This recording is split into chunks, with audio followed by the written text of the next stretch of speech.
Um pouco, irmãos. Falta tão pouco para aquele glorioso encontro. Falta tão pouco para nós vermos face a face aquele que é o amado da nossa alma. Ah, queridos irmãos, que glorioso será aquele dia. Pergunto para você, você está preparado? Está preparado, meu irmão? Está preparado? Está preparado lá no fundo? Ele virá. Ele virá. Ele prometeu e virá. Ah, aquele que prometeu é fiel. Ele é fiel, irmãos. A pergunta é: você faz parte da lista? Aleluia. Glória a Deus, Tônia. Amém, Walter. Isto, temos que ter essa absoluta convicção. Se não tivermos essa convicção, o que estamos fazendo aqui, amados irmãos? O quê? Que realmente essa convicção possa estar no teu coração. Se você não tem a certeza, hoje é o dia. Nosso irmão pela manhã disse o seguinte, que Deus não tem o dia de amanhã, ele conjuga, hoje é o dia. Hoje é o dia. Entregue-se ao Senhor Jesus Cristo. Receba-o como o Salvador da sua vida, como o Senhor da sua vida. E você poderá se juntar a essa grande massa que está cantando junto com o Espírito, né? O Espírito e a noiva dizem: vem, vem Senhor Jesus. Esse é o ponto. Queridos irmãos, como aqui nós ouvimos o Ricardo falar na parte introdutória, no final de semana que passou, nós recebemos aqui nosso irmão Luiz Fonte. E ele trouxe uma palavra que começou a reverberar, a pegar fogo no coração de alguns irmãos. E temos entendido que é uma palavra que não é apenas que nos foi dada para uma reflexão bíblica, mas é uma palavra para que nós pegássemos e nos agarrássemos a ela, para que ela faça diferença em nossas vidas. Talvez nem todos que estão presentes aqui, irmãos e irmãs, tiveram oportunidade de estar por várias razões, e talvez nem ainda tiveram acesso às mensagens. Eu encorajo vocês, caso não tenha feito, acessem a mensagem, está no Só Palavra, tem também no Vida em Cristo. Vocês podem acessar e realmente refletir sobre tudo que nos foi dito. E quando a palavra chega para o povo de Deus, não é apenas não deve ser recebido como algo informativo, mas é algo que deve impactar nossas vidas. Então, ele falou sobre uma visão microscópica da realidade espiritual dos últimos dias. Olha que palavrão, né? Visão microscópica da realidade espiritual dos últimos dias. Eu vou fazer aqui apenas um esboço para os meus irmãos, alguns pensamentos que foram aqui trazidos, vou colocar alguns outros e depois, como o Ricardo disse, ele virá aqui, alguns irmãos que estão pegando fogo por dentro, querem também compartilhar aquilo que verdadeiramente tocou os corações dele. Vocês vão perceber que a mente de Cristo está no corpo. À medida que o Senhor dá para o Patrick, não dá para o Leandro, não dá para o Thomas. Então nós precisamos que esses irmãos se expressem, que eles possam contribuir para que nós sejamos edificados. Okay? Mas eu gostaria de começar com um texto que é de 2 Timóteo capítulo 3. 2 Timóteo capítulo 3, os 2 primeiros versículos, e depois eu vou ler o versículo 4. Eu vou até saltar o 3. É versículos 1 e 2 de 2 Timóteo capítulo 3. Olha o que diz a Bíblia. Sabe, porém, isto: nos últimos dias sobrevirão tempos difíceis. Homens serão egoístas, avarentos, jactanciosos, arrogantes, blasfemadores, desobedientes aos pais, ingratos, irreverentes. Aí continua, vai para o versículo 4. Traidores, atrevidos, infatuados, mais amigos dos prazeres, essa expressão, do que amigos de Deus. Amigos de Deus, aqui está. Aqui está uma característica evidente dos últimos tempos, que fala-nos exatamente dos momentos que nós estamos vivendo. E há duas palavras aqui, ou expressões, que são importantes para nós. Na minha versão aparece: os homens serão egoístas. Numa outra versão diz: amantes de si mesmos.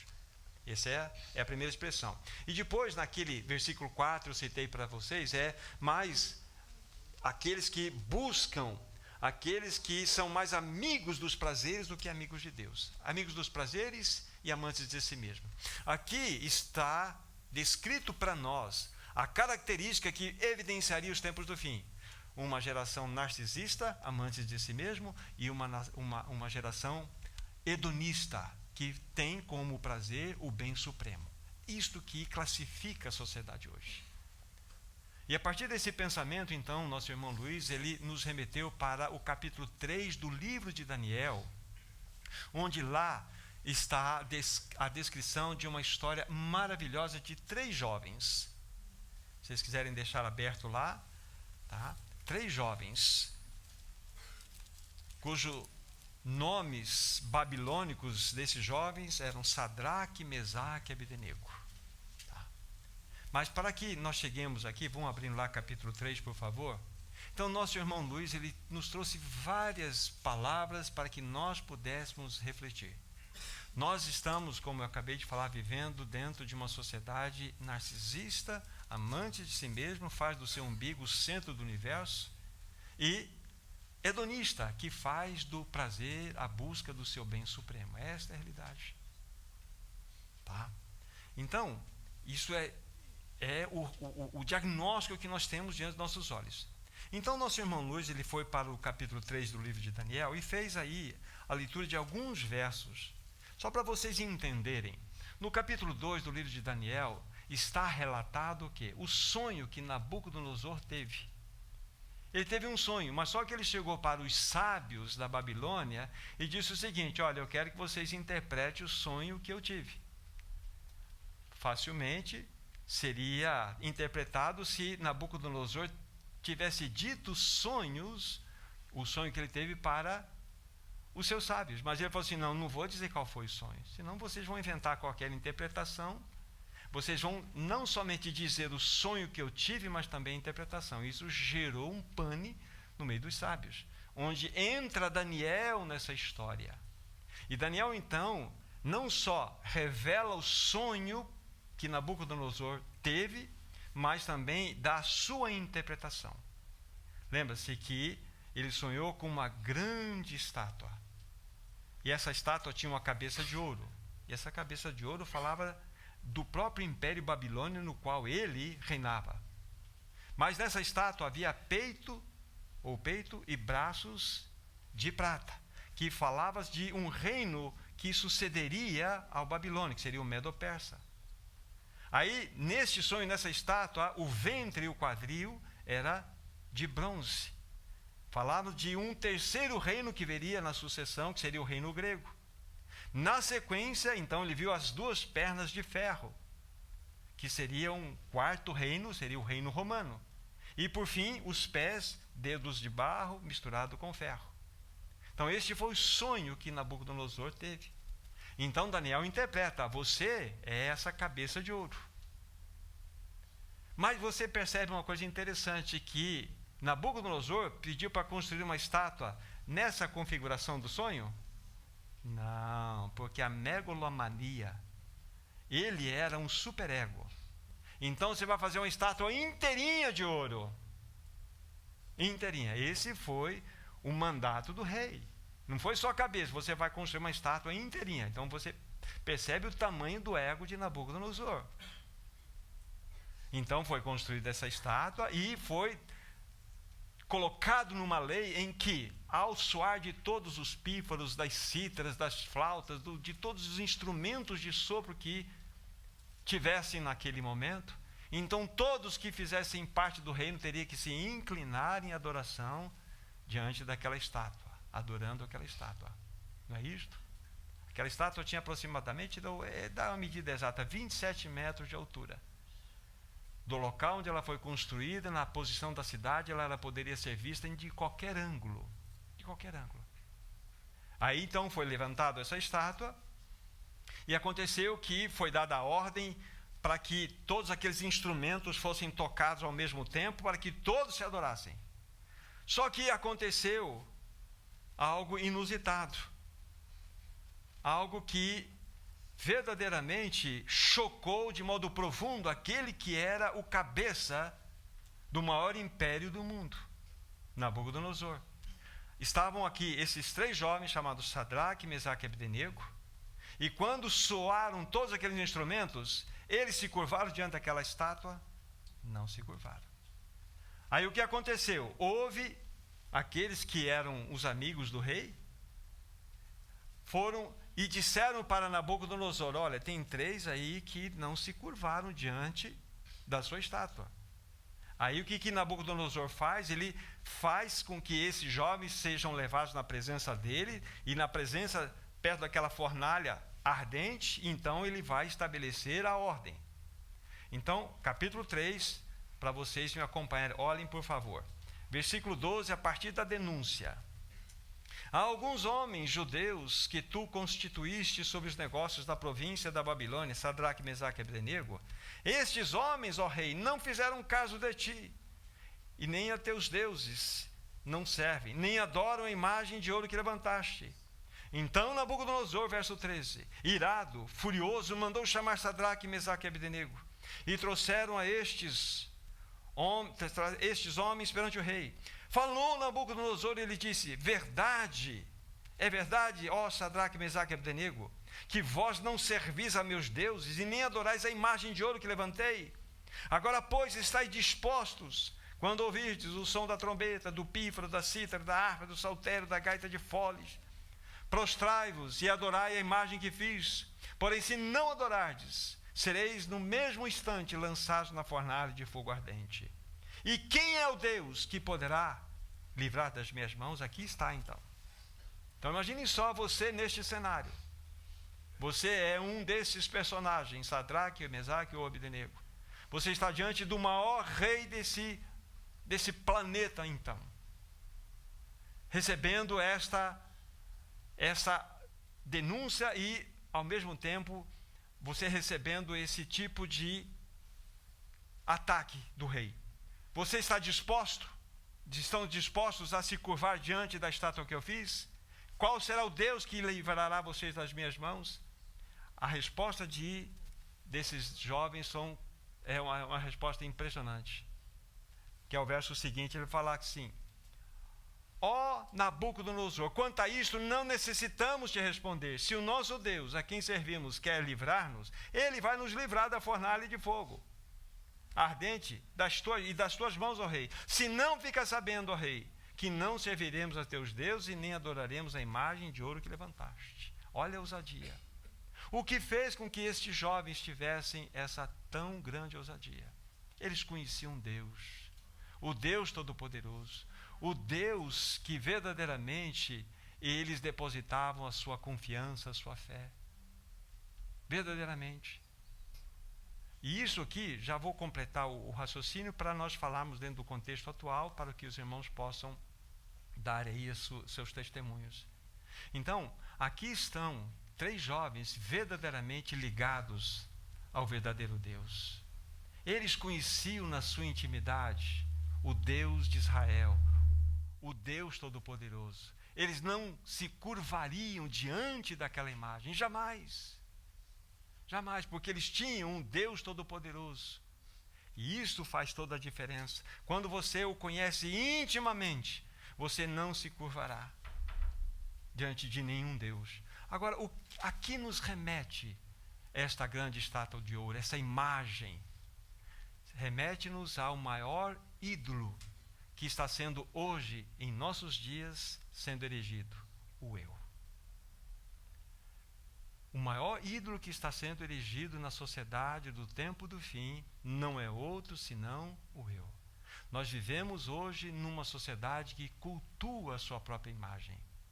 Satanás é tão ardiloso que ele criou um sistema para que o homem pudesse auto-admirar-se, auto-adorar-se. Ele criou o Instagram, ele criou o Facebook, para que você poste ali aquilo que é de melhor que você tem, os seus selfies.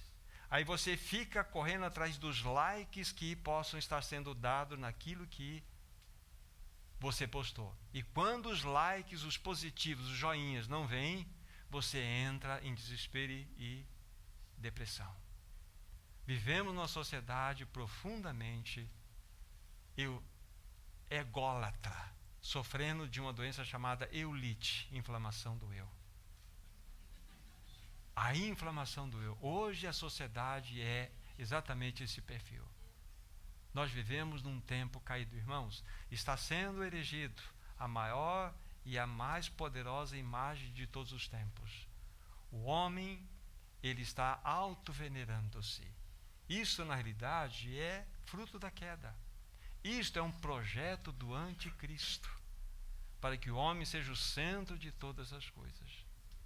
Esse é o tempo que nós estamos vivendo. Nós sabemos que no andar da história aqui, Nabucodonosor se encheu de fúria. Ele ficou profundamente transtornado, porque nunca ele havia sido confrontado como foi daquela forma. Ele mandou que por 7 vezes mais aquela fornalha ardente fosse acesa, fosse aquecida. E aqueles 3 então fossem ali amarrados nas suas próprias vestes e lançados para serem queimados. Está o relato aí, depois você vai verificar que aqueles que lançaram Sadraque, Mesaque e Abdenego, devido às chamas e o calor das chamas, foram consumidos, mas eles foram lançados. Mas o que aconteceu com esses meninos lá dentro? Esse é o ponto. Versículo 24, olhem comigo. Então o rei Nabucodonosor se espantou e se levantou depressa e disse aos seus conselheiros: não lançamos nós 3 homens atados dentro do fogo? Responderam o rei: é verdade, ó rei. Tornou ele e disse: eu, porém, vejo 4 homens soltos, andando, passeando dentro do fogo, sem nenhum dano, e o aspecto do quarto é semelhante a um filho de deuses. Que coisa impressionante. Foram lançados 3 jovens lá, mas quando Nabucodonosor prestou atenção no que estava acontecendo lá, ele percebeu que havia 4, e o quarto tinha aí a semelhança do filho dos deuses. É uma teofania, é ali uma aparição de Cristo Jesus. Veja quem norteava a vida daqueles 3 jovens: o Deus Todo-Poderoso. Aqueles jovens não se curvaram diante da imagem. É interessante na maneira como eles responderam, que eles jamais se curvariam diante da imagem que Nabucodonosor tinha feito, nem diante dos seus deuses, e que se Deus, que tinha poder de livrá-los, pudesse livrar se assim o desejasse, mas se não o fizesse, não teria problema algum. Eles poderiam ser lançados fora, porque eles não se curvariam diante daquela imagem. Aqui está. Que lição para nós, queridos. Que lição para nós. Vivemos num tempo onde a sociedade está se curvando diante dela mesma. Esse é o grande perigo. O grande projeto do anticristo é lançar todos os faróis em cima do homem. Nunca se viu uma sociedade tão depressiva, tão sofrida, tão angustiada como essa na qual nós vivemos hoje. Desde crianças até os mais velhos. Porque o homem perdeu o referencial, ele está olhando para ele mesmo. Perdeu Deus de vista, afastou Deus da sua existência e tornou-se o centro de todas as coisas. O homem não tem mais razão para viver, não tem mais sentido na sua vida, não tem mais propósito da sua existência. É interessante que no versículo 27 ainda vai dizer assim: ajuntaram os sátrapas, os prefeitos, os governadores, os conselheiros do rei, e viram que o fogo não teve poder algum sobre os corpos desses homens, nem foram chamuscados os cabelos de sua cabeça, nem os seus mantos se mudaram, e nem cheiro de fogo se passara por qualquer um deles. Nada. Aqui está o resultado daqueles que colocam e depositam sua fé, a sua confiança no Deus Todo-Poderoso. Aqui está. Irmãos, que o Senhor, na sua infinita graça, de fato, revele para nós essa verdade. Nosso irmão Luiz fez uma associação dessa passagem com o Apocalipse capítulo 13, da imagem da besta, que nos últimos dias, uma imagem que será revivida, ela será soerguida e será exigido a adoração a esta imagem no final dos tempos. Então nós devemos buscar dentro da palavra de Deus o que isso significa. Agora, meu querido irmão, minha querida irmã, é tempo de nós buscarmos a centralidade de Cristo na nossa existência. A centralidade dele. Que verdadeiramente o nosso eu possa ser colocado no lugar devido, que é a cruz. A Bíblia fala que é impossível nós nos constituirmos, nos tornarmos discípulos do Senhor, se primeiramente não nos negarmos a nós mesmos, em seguida tomar a nossa cruz e ir após Ele. É impossível. Sem cruz é impossível avançarmos. Agora, com a cruz, o teu eu e o meu eu fica no lugar devido, no lugar da morte. Porque quando Ele age em nós, o Senhor age em nós, então o nosso eu está na morte e Ele aparece. Esse é o ponto. Então que o Senhor nos ajude, nos dê graça. Eu não quero mais tomar o tempo dos meus irmãos. Há irmãos que virão aqui e trarão a sua contribuição, o seu testemunho daquilo que o Senhor falou nesses dias ao coração dele. Ricardo, por favor. Maravilhoso, né, irmãos? Nós sabemos que somos um povo que está nesse mundo, está nessa terra, e podemos ter discernimento de tudo que nós temos visto com os nossos próprios olhos nesse tempo. Pegar a palavra de Deus, muitos textos foram escritos há tanto tempo, mas são tão reais para nós hoje. Não há outro povo que como nós. Na verdade, todo mundo está sendo aí como levado por todo o vento de um lado para o outro. Mas graças ao Senhor, pelo que nós temos recebido, e podemos então ter discernimento espiritual. Irmão Abílio, você pode compartilhar, irmão, por favor, então? Depois outros irmãos virão também, Fernando, irmão Murilo, Patrick, e o senhor continue conduzindo esse tempo. Amém, graça e paz, boa noite, irmãos. Gostaria só, Salmo 103, no verso 7. Salmo 103, no verso 7. Manifestou os seus caminhos a Moisés e os seus feitos aos filhos de Israel. Salmo 103, verso 7. Eu vou ler 3 versículos aqui, depois compartilhar algo rápido com vocês. Então, Salmo 103, verso 7. Manifestou os seus caminhos a Moisés e os seus feitos aos filhos de Israel. Daniel 12, 4. Daniel 12, 4.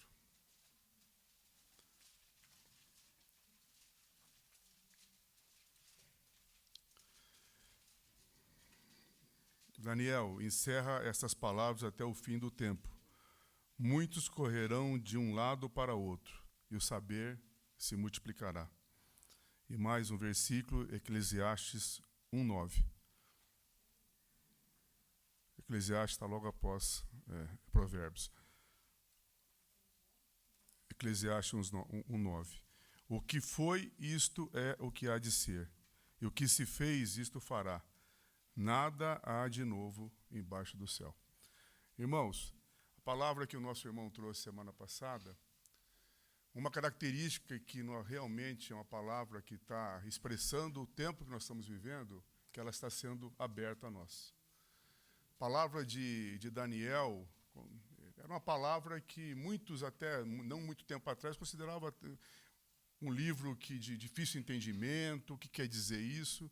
E claramente nós vemos, como o nosso irmão compartilhou semana passada, que mostra para nós o tempo que nós estamos inseridos, né?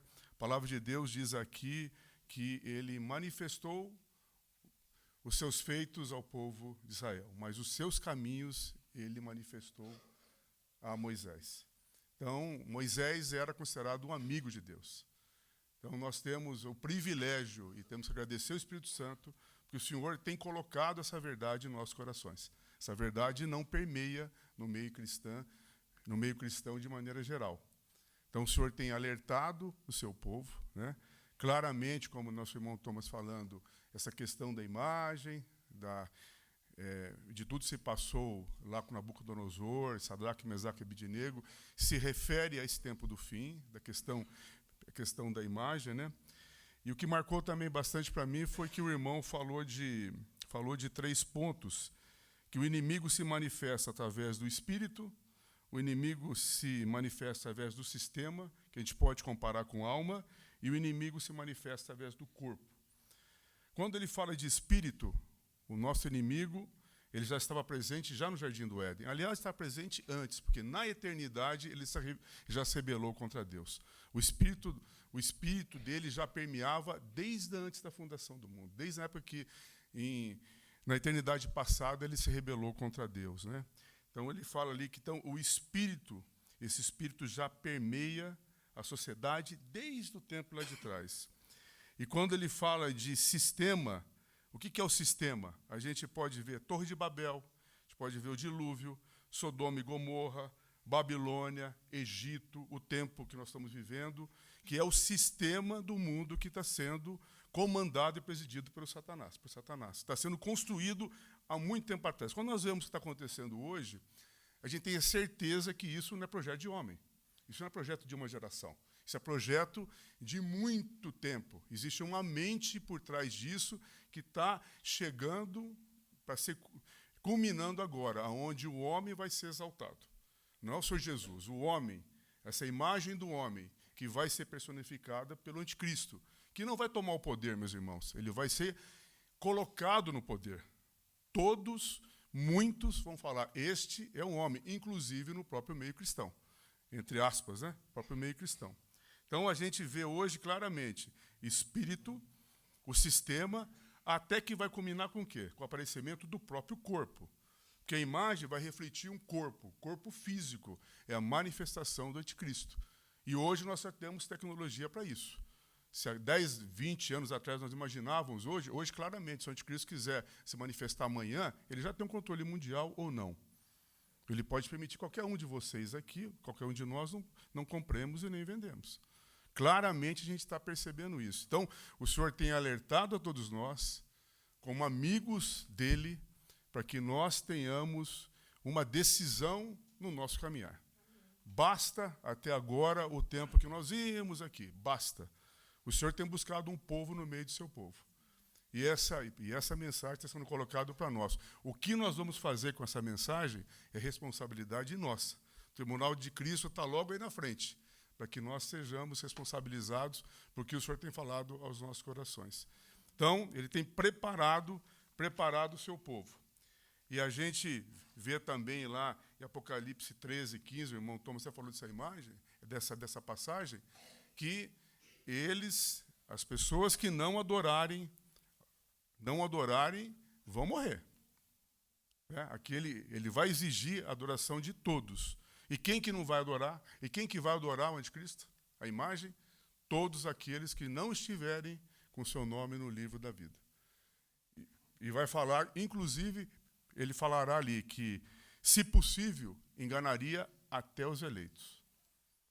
Então, eu acho que o nível de engano, o nível de todo trabalhar, o nível de ataque do inimigo vai aumentar bastante. Mas tenho certeza, irmãos, o Espírito Santo mora no coração de cada um de nós. Se nós falarmos, Senhor, eu quero andar nesses caminhos, eu quero ser fiel, eu quero que o Senhor me use como instrumento nesse tempo do fim. Não é para nós ficarmos dentro de casa escondido ou comprar um sítio aí para ficar no sítio com um monte de gente escondido esperando a tribulação passar. Não. Assim como o povo de Israel esteve dentro do Egito com as 10 pragas, mas na terra de Gozem estava protegido, vai ser a mesma coisa conosco. E não há privilégio maior. Só na eternidade, que falta muito pouco, nós descobriremos como vai ser privilégio e como vai ser gratificante para cada um de nós sermos filhos e filhas fiéis do Senhor. Amém, meus irmãos? Que o Espírito Santo nos socorra. Amém. Acho que é comum acordo, né, irmãos? É comum acordo de todos. Que grande presente que nós recebemos no final de semana. Eu acho que não só esse outro final de semana, o Senhor tem sido muito bondoso para conosco, enviando a sua palavra não só por meio da vida do irmão Luiz, mas também do Romeu, me recordo aqui também do César, do Thomas, do Ricardo, irmãos que têm andado aqui com a gente. O Senhor tem falado conosco de uma maneira desimpedida. O Senhor tem trazido sua palavra de maneira poderosa no nosso meio, com vida, com unção, cheia do Espírito. E é natural que quando a palavra vem, né, o Thomas tem falando muito isso, ela vem de encontro e ao encontro do nosso coração. Eu acho que nós podemos todos aqui traduzir que ganhamos uma grande herança nesses tempos, né? Ganhamos uma grande herança. E ganhar a herança é muito bom, né? Ganhar uma herança é uma delícia. Quem já ganhou deve saber. Eu ainda não ganhei uma assim, né? Ganhei de forma espiritual, né? Tô falando assim, fazendo um paralelo. Mas a gente sabe que com a herança vem consigo também uma grande responsabilidade, né? O de cuidar dessa herança. E o que me chamou muito a atenção, que vem ardendo no meu coração nesses tempos, né, que eu creio que não só o irmão Luiz, outros irmãos têm falado no mesmo espírito, na mesma fé, né, numa só palavra, num só amor, né? O Senhor tem dado essa direção para eles. E o que vem, assim,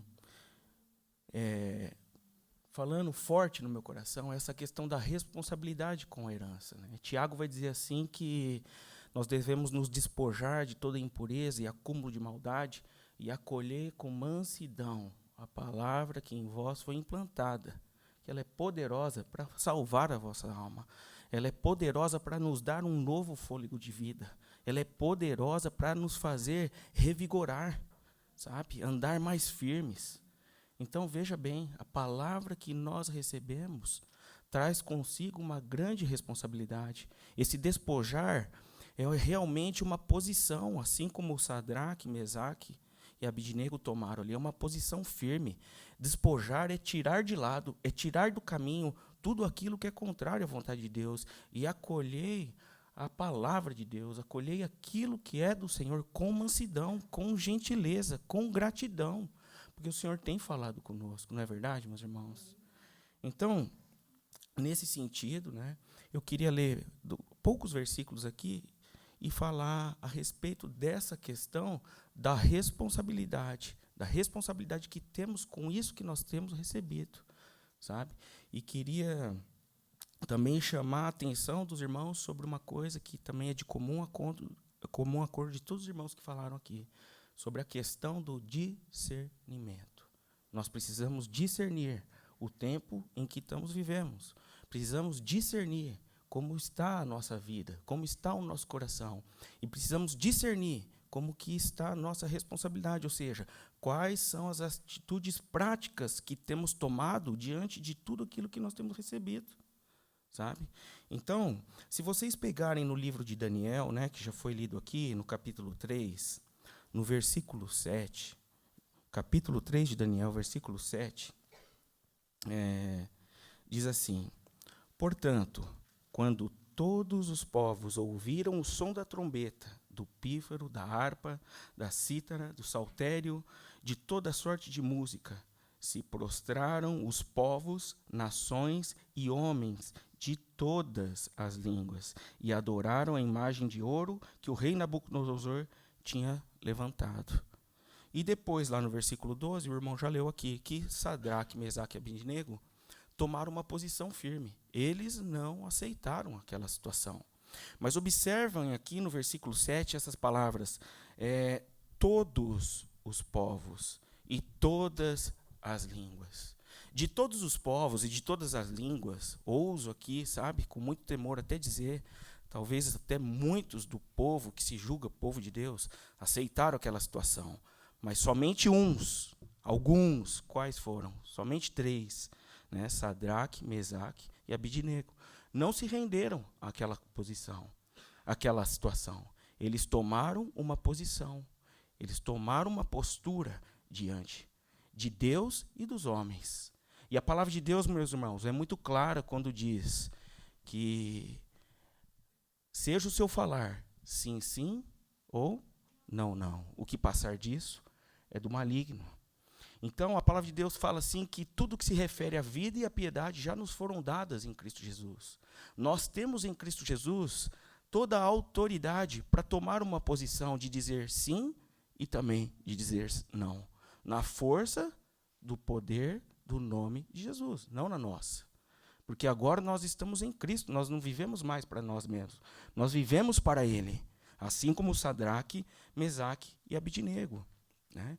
Mas como então, meus irmãos, tomar essa posição? Como então discernir o tempo em que vivemos? Como então não ser enganados e não estar misturados com um povo amante de si mesmo e que busca o seu próprio prazer?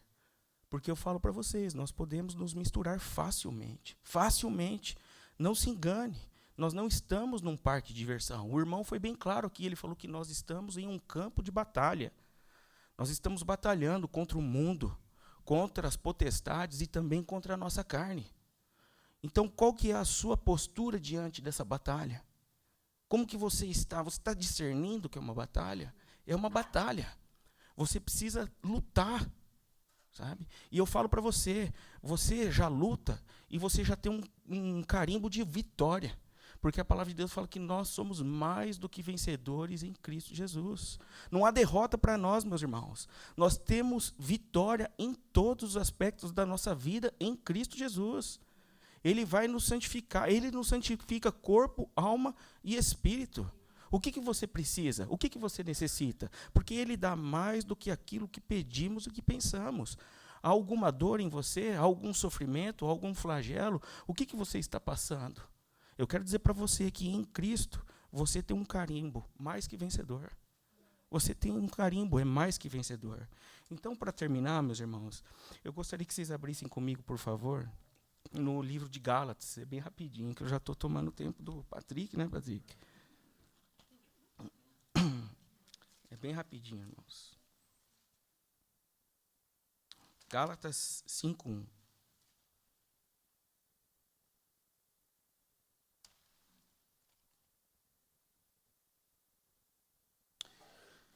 Diz assim: para a liberdade foi que Cristo nos libertou. Permanecei, pois, firmes, e não vos submetais de novo a um jugo de escravidão. Versículo 5. Porque nós, olha isso aqui, porque, ó a razão moral, porque nós, pelo Espírito, aguardamos a esperança da justiça que provém da fé. A fé, né, é a certeza daquilo que se espera e a convicção daquilo que não se vê. Então, olha aqui, para a liberdade foi que Cristo vos libertou. Já somos livres em Cristo. Nós já somos livres. E a liberdade consiste em fazer o que devemos, não o que queremos. Aqui já está uma diferença com um princípio do mundo e um princípio da palavra de Deus, né? Fazer o que devemos e não o que queremos. Isso é liberdade.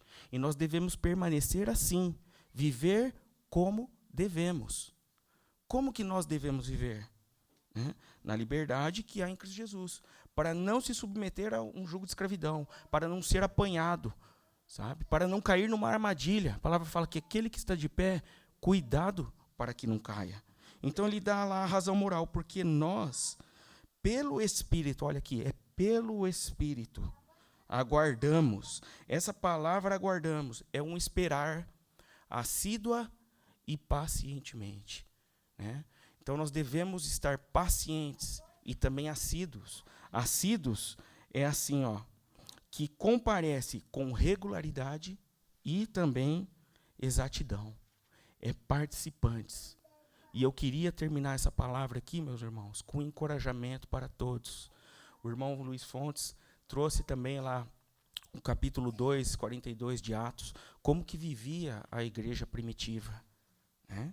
E a igreja vivia lá, eles perseveravam.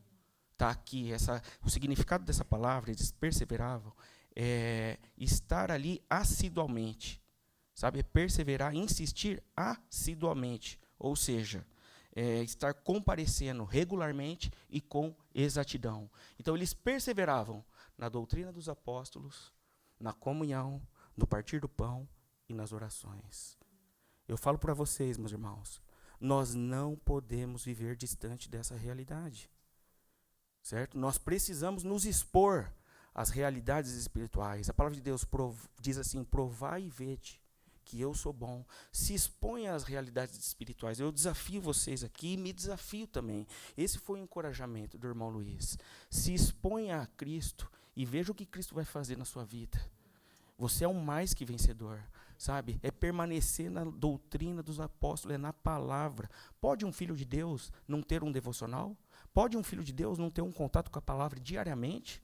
Agora, nós estamos num combate. Se dispõe a ler a palavra, separe um tempo para ler a palavra. Você vai ver que tudo vai acontecer para você não ler a palavra. Mas qual que vai ser a sua posição?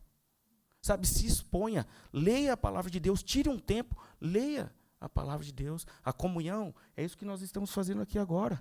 Nós estamos adorando a Deus, tendo comunhão no corpo de Cristo. A palavra fala que é quão bom e quão suave é os irmãos viverem assim, unidos, porque é aqui que o Senhor manifesta a sua bênção, a sua vida e a paz para sempre. Pode um filho de Deus viver longe aqui da comunhão? Nós podemos viver sem o outro? Se a palavra fala que é melhor viver dois do que um, sabe? Lembra que o irmão Thomas falou? Compromisso, crise e cruz?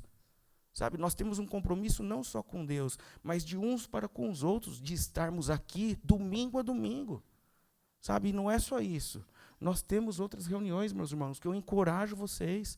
Segunda-feira, o Ricardo tem tratado sobre o reino de Deus. A terça-feira, meus irmãos, reunião de oração, a reunião que é o ponto mais alto da igreja. O irmão trouxe essa exortação aqui, eu desafio vocês na Rua Santos, toda terça-feira, 555, às 8 da noite. Nós temos experimentado um derramar do Senhor ali. Eu falo para vocês, irmãos, sabe que seria uma alegria do nosso coração? Falar para o Luiz Fontes, volta porque está lotado lá, né? Lembra? Sabe? Então, pode um filho de Deus viver sem orar, meus irmãos? Pode viver um filho de Deus sem estar na comunhão, sem estar debaixo da doutrina, sem estar aqui no partir do pão? Domingo a domingo nós estamos aqui partindo o pão. Por quê? É no partir do pão que nós lembramos quem Ele é, quem nós somos e de onde Ele nos tirou e quem nós somos nele. Isso nos dá esperança, isso fortalece a nossa fé, sabe? Então, me perdoa alongar aqui, meus irmãos. Nós só podemos discernir essa realidade do momento se andarmos em espírito. O capítulo 5 de Gálatas, que eu li aqui para vocês, vai falar da guerra da carne contra o espírito. Para vencer uma vida na carne, somente pela vida em espírito. E vida em espírito é a vida da igreja. A vida em doutrina, partir do pão, comunhão e oração. Amém, meus irmãos? Eu encorajo vocês. Vamos começar de forma prática, tá? Um abraço. Graça e paz, irmãos. Boa noite. Eu queria, assim, primeiramente, destacar algo que o Fernandinho também já falou aqui, da bondade e a longanimidade do nosso Senhor. Como o Senhor tem nos falado, domingo após domingo, dia após dia. E nesse final de semana que se passou não foi diferente. Apesar de nós, irmãos, apesar da nossa negligência, o Senhor, Ele não desiste de nós. Ele insiste conosco. Ele nos manda a sua palavra para nos mostrar o caminho pelo qual nós devemos andar. Ele nos envia da sua palavra e nos fala, olha, anda por aqui. É dessa forma que eu desejo que você caminhe. É dessa forma que eu desejo que você ande nesse mundo. O nosso Senhor, Ele é realmente bondoso, maravilhoso. Ele vê a nossa vida e Ele tem nos exortado a nos atentarmos com mais firmeza as verdades que temos ouvido. É como aquele clamor que existe em Apocalipse. Quem tem ouvidos, ouça o que o Espírito diz às igrejas. E ao ouvir a gente precisa aprender. E aprendendo a gente precisa aplicar. Às vezes a gente escuta algumas palavras e diz assim, ó, que palavra bendita e maravilhosa, mas sai da porta para fora e a gente esquece tudo. E realmente essa palavra que o irmão trouxe, queime em nossos corações, para que a gente possa realmente começar a aplicá-la às nossas vidas. Porque, como já temos ouvido várias vezes, inclusive o irmão Thomas já disse aqui hoje, o Senhor está perto de voltar. Inclusive, eu queria destacar uma frase que o irmão Luiz disse, não é uma novidade, mas a frase que ele falou é assim, estamos vivendo o último estágio dos últimos dias. Deixa eu repetir para os irmãos. Estamos vivendo o último estágio dos últimos dias. Amados, essa palavra precisa causar em nós um senso de urgência. Não é uma frase nova. É uma frase que a gente já escutou. Mas a gente escuta e não liga muito. O Senhor está voltando. Ele está à porta. E como nosso irmão Thomas disse, nós estamos preparados? Eu não sei com relação aos irmãos. Pode ser que todos vocês estejam, mas eu digo para vocês, eu não estou. Eu preciso realmente tomar algumas posições. Preciso adequar minha vida àquilo que o Senhor deseja. E a palavra que o irmão trouxe foi nesse sentido. Nós precisamos, irmãos, começar a tomar algumas decisões em nossas vidas que visarão a glória de Deus. Nós precisamos, irmãos, deixar de ser tão permissivos com tantas coisas. Precisamos tratar o pecado como algo que fere, que machuca o nosso bondoso Senhor. Precisamos fechar as brechas que temos deixado abertas em nossas vidas. Precisamos, irmãos, temos que fazer isso. Que o Senhor nos ajude a examinarmos as nossas vidas debaixo da sua luz. E é assim que nós possamos identificar essas brechas. E dessa forma, com coragem e intrepidez no espírito, possamos tratar todas elas e tapar todas essas brechas. Que o Senhor nos conceda, irmãos, a mesma firmeza que foi dada, como o nosso irmão bem disse aqui, a Sadraque, Mesaque e Abdenego. Porque senão, se a gente não fechar essas brechas, o diabo ele está aí, e ele anda em derredor, procurando aqueles a quem ele possa tragar. E se essas brechas estiverem abertas, algo que o nosso irmão Luiz também disse, ele vai entrar, ele vai nos atrair, ele vai nos distrair e por fim ele vai nos destruir. Que nós possamos nos atentar com firmeza a essa palavra. E que o Senhor nos conceda realmente essa mesma firmeza que ele deu a Sadraque, Mesaque e Abdenego. Essa mesma firmeza. Né? Porque como o Fernandinho bem leu lá em Daniel 3:7, todos os povos e nações se prostraram diante da imagem que o rei Nabucodonosor havia feito, exceto esses 3 jovens. Irmãos, analise esse contexto. Eles viviam na Babilônia, o maior império da época, e eles estavam ali diante de ameaças do rei daquele império, aos olhos natural, o homem mais poderoso do mundo. E ele que diz, olha, assim que tocar esses instrumentos todos, vocês precisam se prostrar, senão eu vou jogar vocês na fornalha de fogo. E eles disseram com firmeza, não, nós não nos prostraremos. E eles não se importaram nem mesmo com a sua própria vida. Eles disseram que se Deus não os quisesse livrar, mesmo assim, eles não iriam se prostrar. Mesmo assim, ele não iria adorar os deuses de Nabucodonosor. Que firmeza bendita é essa? Que o Senhor então nos conceda essa mesma firmeza. Aqueles jovens, eles estavam prontos a morrer por amor a Deus. Que firmeza bendita, irmãos. Que o Senhor nos conceda estarmos vigilantes e atentos, pois o inimigo é astuto e sorrateiro. Ele entra em nossas vidas com o intuito de começar a criar imagens para que nós possamos ficar prostrados diante delas. Que o Senhor nos ajude a sermos vigilantes, atentos. E esse é outro ponto que eu queria destacar da mensagem do nosso irmão. Ele trouxe essa necessidade de estarmos vigilantes e atentos, invocando aquele texto que está lá em Lucas, capítulo 21, verso 36. Os irmãos não precisam abrir. Lá está escrito assim, vigiar em todo o tempo, orando. E aqui eu queria destacar a oração.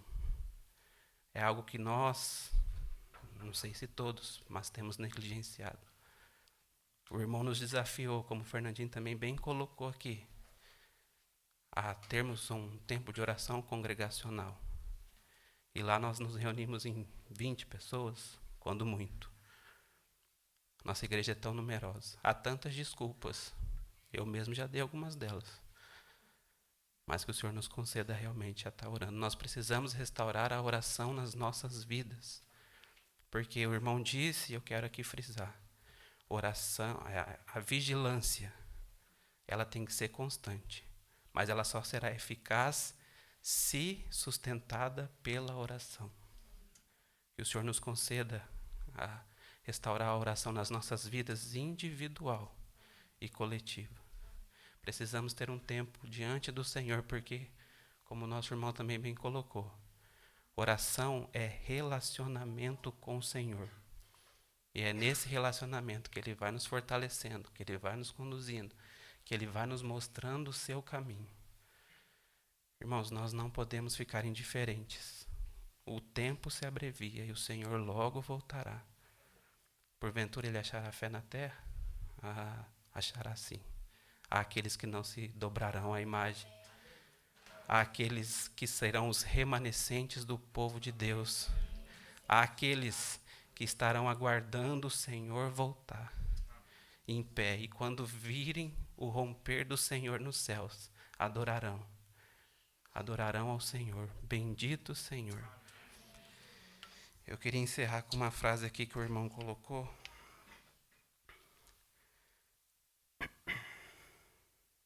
A frase é, eu creio que foi o irmão Luiz, eu não sei se eu peguei em outro lugar também, mas assim, o Senhor Jesus não morreu numa cruz para que tenhamos uma vida espiritual medíocre. Que o Senhor nos conceda, irmãos, esse senso de urgência pela volta dele. Que possamos analisar as nossas vidas diante dele e assim dar a ele a total liberdade para que ele realmente nos molde a sua imagem conforme a sua semelhança. Não estamos realmente num parque de diversões. O assunto é sério. É um assunto eterno que precisamos realmente considerar diante do Senhor. Que o Senhor seja louvado, irmãos. Amém. Boa noite, irmãos. Graças e paz a todos. Irmãos, quanta coisa, né? Que a gente tem. Às vezes a gente não tem capacidade de assimilar tudo, né? Então a gente vai remoendo, né, aos poucos. E graças ao Senhor a gente tem a mente de Cristo, né?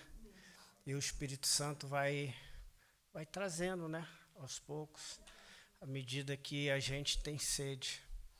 O Senhor vem acrescentando aos pouquinhos, gradativamente, porque Ele sabe da nossa limitação, né? Mas é muito conteúdo, muita informação. E nós somos privilegiados, irmãos. Somos um povo privilegiado. Parte da igreja privilegiada. Não só, eu gostaria até de ressaltar aqui, que não só esses dias, mas há muitos dias atrás, tempos, que o Senhor já vem nos falando, que o Senhor já vem nos advertindo, o Senhor vem nos preparando. Que graça, irmãos, do Senhor para conosco. Eu queria aqui ler com os irmãos, que já foi lido esse texto aqui, né? Esse texto já foi falado, já foi lido. Inclusive, há um mês atrás, o nosso irmão Thomas, ele trouxe uma mensagem que ele leu esse texto aqui, que é Daniel capítulo 3. Inclusive, ele leu hoje também, capítulo 3, versículo 16 e 17, né? E a mensagem, eu lembro, né, que foi pregando o evangelho em tempos difíceis, né? Daniel capítulo 3, versículo 16, os nossos irmãos, eles citaram para Nabucodonosor: Rei, nós não necessitamos de dar alguma informação ou alguma satisfação a respeito desse assunto. Vê a ousadia dos irmãos? E se nós tivermos que morrer, nós morreremos. Se o Senhor não quiser nos salvar, nós morreremos. Mas se Deus quiser nos livrar, amém, Ele vai livrar, porque Ele é Deus sobre todas as coisas, é o Senhor soberano, Criador dos céus e dessa terra, inclusive do Senhor. Aliás, Ele pode até destruir todo esse reino aqui e manter a gente vivo. Bom, eu estou acrescentando aquilo que não está, né, irmãos? Mas eles poderiam ir além. Porque é Deus, esse Deus que eles serviam, irmão, é o mesmo que nós servimos hoje. É o mesmo que nos salvou. Que coisa gloriosa! E como nós vivemos, nós podemos viver de maneira tão relaxada, não é? Mas o Senhor tem sido bom conosco, Ele tem nos advertido, Ele tem trazido a sua palavra. O assunto aqui é reinos, que foi levantado lá. Foi a estátua, a visão, era reinos que viriam e veio, surgiram, foram reais na história. Ninguém pode negar essa realidade, não é verdade? E o reino, por último, que viria, a princípio, aparentemente mais insignificante e frágil, é o que veio para destruir todo o resto da estrutura dos reinos. E esse reino chegou. Jesus, quando veio, estabeleceu o reino, chegou. João Batista, primeiro anúncio, né? É chegado o reino. O que nós precisamos fazer? Arrepender-vos. Arrepender do quê, irmão? Nós precisamos se arrepender assim, de tudo isso que foi falado aqui. Né? E o que me chamou muita coisa nos chamou a atenção, né? E então, assim, eu fiz no meu coração um paralelo, né? Do reino, do reino, e o reino de Cristo chegou, e nós entramos nesse reino, e no reino de Deus, irmãos, nós somos, isso aqui que já foi falado, inclusive, nós somos livres, nós somos um povo mais feliz, mais alegre, independente de situação, independente das circunstâncias que nos cercam. Nós somos um povo privilegiado. O diabo, ele tentou, ele conseguiu sutilmente mudar essa realidade. Ele trouxe a religião, um reino disfarçado, onde lá os irmãos são oprimidos, escravizados, enganados, não tem verdade. A consequência disso, cansaço, fadiga, frustração, decepção, e muitos se apostataram. Estão à margem, já não creem mais nessa realidade aqui. Já não creem, já não querem mais essa realidade de estar aqui buscando o Senhor, junto com os irmãos, todo domingo, que nem foi dito. Irmão, pensa numa alegria que é. Quando a gente não pode vir por um motivo de força maior, nossa, a gente já sente falta e não vê a hora de estar a próxima semana junto com os irmãos. E o irmão Luiz, eu lembro, né, destacar aqui também, que me chamou a atenção, ele falou de duas chuvas, a chuva temporã e a serôdia. E que nós precisamos começar, já era para estar começando, já era para estar gozando e usufruindo. Porque a chuva temporã já foi derramada. E o Espírito do Senhor foi derramado. Aqueles 120 irmãos que estavam lá representavam toda a igreja, aqueles que viriam, que nasceriam de novo no Senhor. E nós temos o Espírito Santo derramado. Nós temos à nossa disposição, à disposição da igreja, os frutos do Espírito. Mas se nós não buscarmos isso, o que vai imperar na nossa vida são os frutos que é dissensão, inveja. Então, são os irmãos, Gálatas, capítulo 5, versículo 22, 23. Então, irmãos, o que nós precisamos fazer é aproveitar esse tempo. Nós não podemos perder tempo, irmãos. Não podemos perder tempo com canseira, trocar uma reunião que nem essa aqui, um momento desse de comunhão, por uma Netflix. desculpa, né? Mas assim, não podemos, irmão. Nós não temos esse direito. O sangue de Jesus foi derramado, irmão, por mim e por você. Pensa no preço que foi. Quando nós estamos invalidando a obra do Senhor, né, a morte dele, nós não podemos, irmão, a menos que seja por motivo de causa de força maior, né? E assim, o Senhor tem nos advertido, tem nos chamado. E uma outra coisa, né, eu fiz um paralelo, aquela renúncia daqueles irmãos lá, que eles não se preocuparam em poupar a sua vida. É renúncia, irmão. Jesus falou que aquele que quiser seguir a mim, quiser vir após mim, negue-se a si mesmo, toma a sua cruz e siga-me. Muitos irmãos, pensam que tomar essa cruz é um fardo que você carrega na tua vida, com algum problema, alguma doença, alguma enfermidade, algum parente, o vizinho, marido, esposa, filho. Mas, irmão, não é isso. Porque a cruz, o peso Jesus já carregou. Carregar a cruz é estilo de vida. É um estilo. Como que é o meu estilo de vida? Eu estou carregando, eu estou demonstrando que eu estou carregando a cruz, né? Eu estou renunciando a mim mesmo, né? Eu estou dando preferência ao meu irmão. E essa é a realidade. E graças a Deus que o Senhor tem nos falado muito, né?